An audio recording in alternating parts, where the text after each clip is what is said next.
So last year Sweden joined NATO and it was a huge decision at the time, and one that I was very happy with, because obviously with Sweden's history, with Sweden's military, there's a lot of great things that Sweden can bring to NATO, and yeah, a lot that NATO can provide Sweden as well. It's just good to bring Europe together in that respect. And yeah, things like we see, like with the terrain and conditions in Sweden, which are quite unique compared to a lot of other NATO members.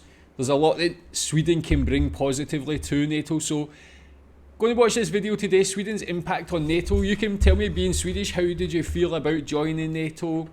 What do you think about the Swedish military? And yeah, what do you think about Sweden's impact on NATO? Interested to see this and see what's happened so far. Let's watch.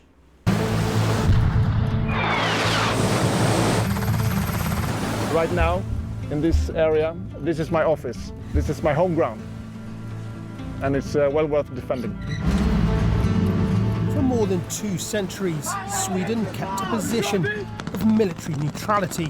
But in 2024, that changed. I always call that the mother of all unintended consequences for Russian strategic thinking. If Russia had one objective with Sweden and Finland, it was to keep them outside of the alliance, and by Russia's full-scale invasion, now we are part of NATO. But what does this Nordic nation, home to 10.5 million people, bring to the NATO alliance? We do not come empty-handed. We do bring a lot of humility as a new ally, but we also bring a lot of capability. So we definitely want to see ourselves as a net provider of security. Yeah, that's what I was going to say. Like, for me, definitely Sweden brings a lot to the table with its military, and also just its geographical location and all the benefits that can bring as well, whether it's conducting training exercises in that environment, making Europe stronger in that sense. But yeah, you could tell me what your opinion is.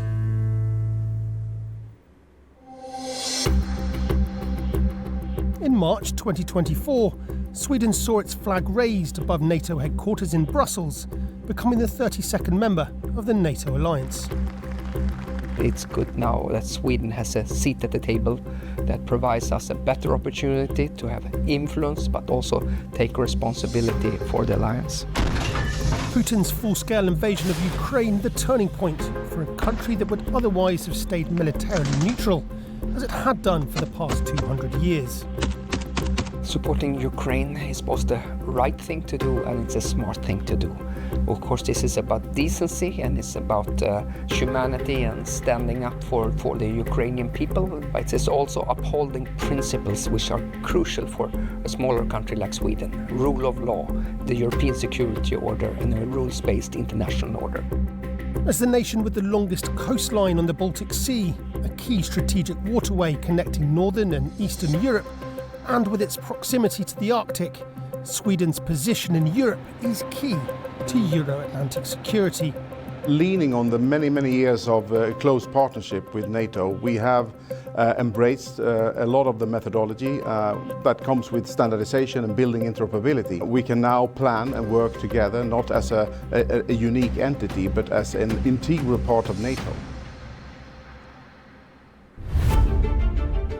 As a militarily neutral nation, over the years Sweden manufactured its own military hardware, which was adapted to meet the challenges of the country's unique terrain and climate. Today, Sweden continues to produce advanced equipment, including submarines, combat vehicles, and the Gripen fighter jet. But arguably its most groundbreaking achievement is the Visby-class corvette. It's a multitasking ship. We can use it for submarine hunting and we can use it for air defense and also for the surface operations. The Visby-class corvette is a stealth ship. Its design helps it avoid detection by radar and other sensors, making it very hard to spot.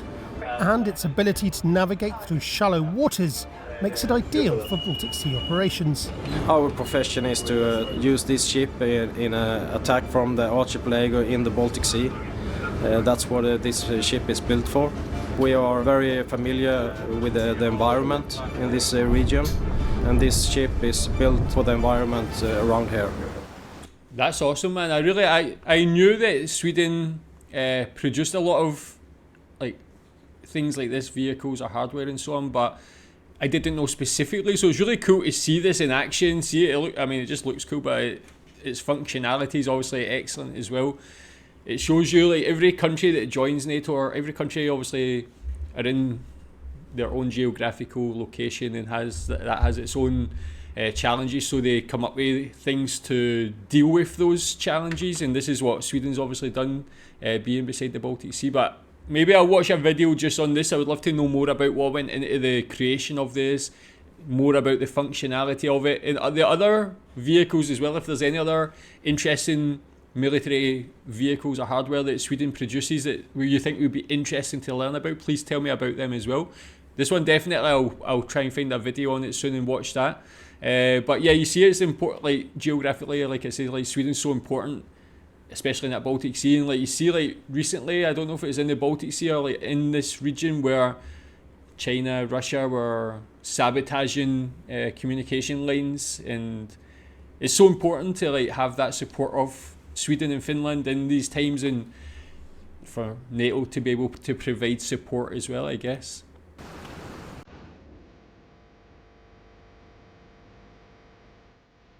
Sweden, with over 250,000 islands, among the most of any country in the world, relies on its navy to protect its vast coastline and archipelagos.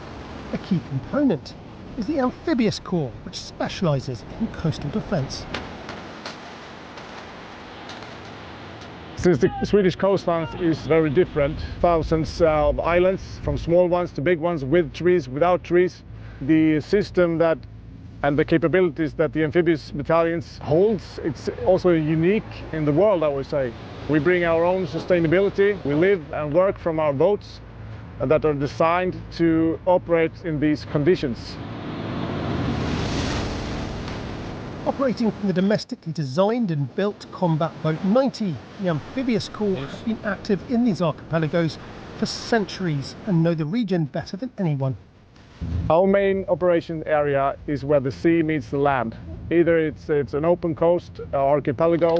We are designed to work on the water, below the surface, on land and in the air around the Swedish coastline. Among Sweden's many islands, the most strategically important is Gotland, sometimes referred to as the Baltic Sea's unsinkable aircraft carrier. Its location, roughly halfway between mainland Sweden and the Baltic states, is crucial for controlling military and economic movements and deterring threats to NATO territory. The Gotland Regiment plays a key role in safeguarding the island's security. So the symbol for the battle group Gotland and the Gotland Regiment is the ram. The ram symbolizes strength and the will to survive in harsh conditions on an island in the middle of the Baltic Sea.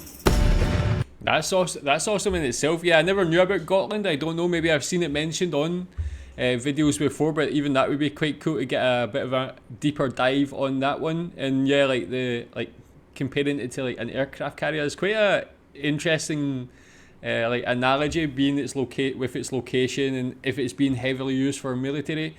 Tell me if you know about that. Maybe if you've been in the military, maybe you've been stationed over here or been on there for training or something like that. Tell me more about it. But yeah, not something I knew about, so pretty cool to learn. NATO forces have long trained and exercised on Gotland, but Sweden's NATO membership now means that the island could become a hub for NATO operations and for monitoring Baltic Sea activity. Coming into NATO gives opportunities to use Gotland as a hub for maritime operations, for logistics, and also different kinds of weapons systems which could provide aid, for instance, to the Baltic states. So could be a platform for long-range fires as well. Yeah, if you're from Gotland, I don't know the population of the island. It looks populated anyway, but like, tell me how you feel about that, what you think about it. It must be quite an interesting, like, exciting time for people on that island, seeing like potentially soldiers and militaries from a lot of different countries come there. Could be quite an important strategic location. Well, it definitely will be, I think. Patrolling Sweden's 3,200 kilometres of coastline from the sea is crucial, but protecting it from the air is just as important. Sweden's Air Force includes its powerful Gripen jets, which are known for their agility, range and ability to operate in various conditions. So we always have at least 2 aircraft in constant readiness for air policing mission, or to identify, collect information, or to intercept an aircraft coming too close to NATO territory. With a fleet of more than 200 aircraft, advanced radar systems and a unique concept of air operations, which includes the use of civilian infrastructure such as highways for jet takeoffs and landings if the need arises, Sweden's Air Force adds both capability and innovation to NATO's air defence. Sweden and Finland's accession to NATO means a lot when it comes to geography. We can bring our situation awareness, our early warning concepts, and overall our knowledge of the situation in our region, and combine that with other NATO alliance, which will really strengthen our situation awareness in the high north. Yeah, so that's the Navy and the Air Force. Yeah, like really powerful. It's like very exciting to for Sweden to be part of NATO. Again, like things like this, the terrain like this, you're not going to get this in many countries. So it's a great place to learn, and learn from the Swedish military who have that experience too. The High North is a harsh and unforgiving environment, but operating effectively in extreme climates and rugged terrain demands specialised units. Located to the north of Sweden, the Swedish Army's Norrbotten Brigade is specifically trained in cold weather and Arctic warfare. During winter times we have almost no light, few roads on long distances, and often also in winter time we have the extreme cold, going below 30 minus. So that's a challenge, and we really need to have the right equipment, and of course bringing the unit together, exercising, training in this environment. The Norrbotten Brigade is equipped with tanks and combat vehicles specially designed and modified for Arctic operations. We are in the training field. We have just dismounted from a CV-90 combat vehicle, and my squad is taking terrain in a forward direction. With a personnel of 1,500, the brigade includes 4 and modified from a CV-90 combat vehicle, and my squad is taking terrain in a... He sounds kind of Scottish. Is that in his name? Something Harvey, like Alexander Harvey sounds quite Scottish. That's just interesting, sorry. Skills and backgrounds from across Sweden and sometimes even beyond. I'm from Paisley, Glasgow in Scotland. I was like, yeah man, that's what I thought. As soon as I heard his voice, I'm like, that sounds like he's from Scotland. Like, I'm a bit more, not as Glaswegian as a lot of people from Glasgow. I'm from Glasgow as well, so maybe that's why I just recognised, but the name sounded Scottish, he sounded Scottish. Pretty cool to see a Scottish person be part of the Swedish military. I love that, man. I'm from Paisley, Glasgow in Scotland. I moved to Sweden when I was young, when I was 6 years old, and I've grown up here, so Sweden has become my home, and makes sense to defend it. Love that, man. Awesome. Joining NATO, for me as an individual, it means that I get to help not only defend what has become my home country here in Sweden, but the country where I'm from as well, which is the United Kingdom. And so I've learned a lot of things, and I've realised that if you have the right people beside you, you can do pretty much anything. But Sweden's contributions to Euro-Atlantic security go beyond air, land and sea. Space is something that we utilize daily for communication, for weather forecast, for surveillance, wide range of different areas where we actually are very dependent on space. Esrange Space Centre, located in northern Sweden, is a leading European space facility operated by the Swedish Space Corporation. It supports satellite operations, rocket launches and atmospheric research, making it a key asset for space and defence initiatives. Please follow me. not in Sweden, but I think also other countries in Europe have learned now what is happening in Ukraine. You need to have space assets that can see actually what is going on and what is to plan and be prepared. The terrestrial network is shut down immediately when the war breaks out. What can you do with space assets? You can have communication, you can do a lot of things with that. And you see also what we are doing with drones and with unmanned vehicles today. They are controlled by space assets, so that is important. If we see a war situation where actually the mobile networks, they are not working, then we will be much more dependent on satellite communication, and we need to be ready for that situation. What is key also is that you have the capability to send off satellites from different places around the globe. We are based out of Europe, and this is the only facility that has these capabilities. This one I had no idea, like, is that common knowledge in Sweden as well, man? I mean, it's such a cool launch site as well, one of the most beautiful I've ever seen. But really cool that Sweden has that capability, man. Yeah, it can bring so much in that respect that I had no idea about to NATO. Sweden's path to NATO was not one that was taken lightly, but with a war on Europe's doorstep and an existential threat to its borders, the Nordic nation ultimately decided it was safer within the alliance than standing alone. The strength that 32 allies bring together, both in terms of deterrence and of course also the operational capabilities to take up the fight if necessary, is absolutely convincing. And as a NATO member, Sweden's contribution to collective Euro-Atlantic security in terms of experience, equipment and personnel, as well as its geographical location at the heart of Europe's north, means that in both the Baltic and the Arctic regions, NATO is better equipped to protect populations against any external threat. We have to understand that we are an ally, and as ally you share blood and you're solidaric. And by our accession into alliance, we are safer, but NATO is also stronger, and that makes me proud as a Swede.